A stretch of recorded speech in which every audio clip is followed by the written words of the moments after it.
Welcome to the Doctor of Digital. Once again, the 15 ways to create and develop even more creative writing and developing it. So, what we're doing today is way 7. This is creating empathy. You're now hopefully full of creative seeds within your mind after watching drama movies. Keep it going as we move along. Now it's time to begin development on the characters within your drama premise. What's the difference between Hollywood characters and my characters? Mine are real. Quote from Spike Lee. No, it's not my quote. Objective: creating empathy for the characters that will take on the challenges you create. Advice: the key to successful dramas are the empathy we feel towards the characters in these dramatic scenarios. Empathy for your characters offers an added depth to the story, and especially the characters themselves. It is the one trait that keeps audiences engaged because they truly care about what is happening to these people.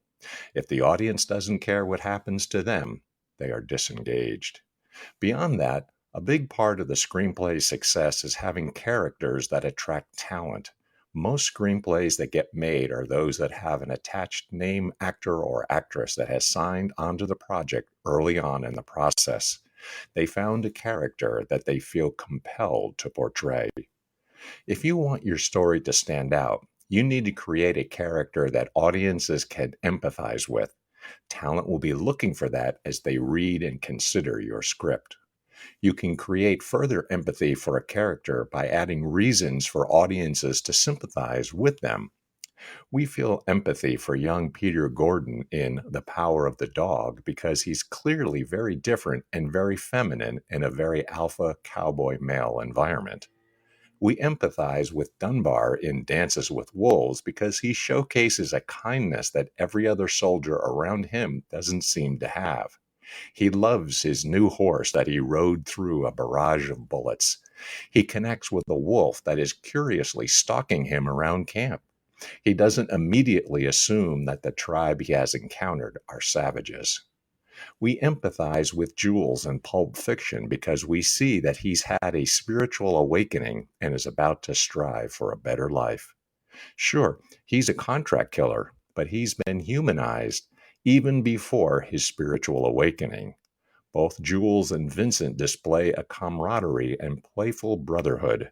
And in Vincent's story, we see him as vulnerable despite his many flaws and vices as he goes on a date with Mia.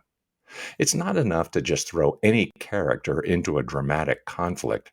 We have to care about the characters and they have to showcase some added depth. Exercise. Take your lead characters and assign empathy traits for them. Assignment. Either in a notebook, computer, or device, create a document with the heading Character Empathies.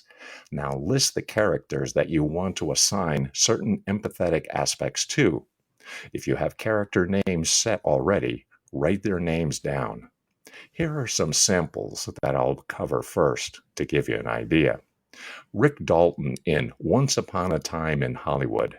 He's a former TV star that is slowly seeing his industry relevance slip away. Ruby in Coda. She loves her family and knows that they need her.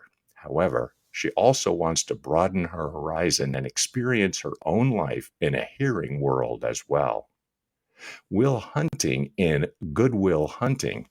He grew up as a foster child in abusive homes. Try to create characters using this method and apply their empathetic traits to the drama concept you've created. This will begin to showcase the different kinds of conflict that will be present in the script. And conflict will be our next topic for the next way, so be ready. Well, that's it for this particular stage and way that has to do with creating empathy for your characters. And the next time, conflict. And every great story has some phenomenal conflicts. Until next time, we'll see you then. Deus Vult.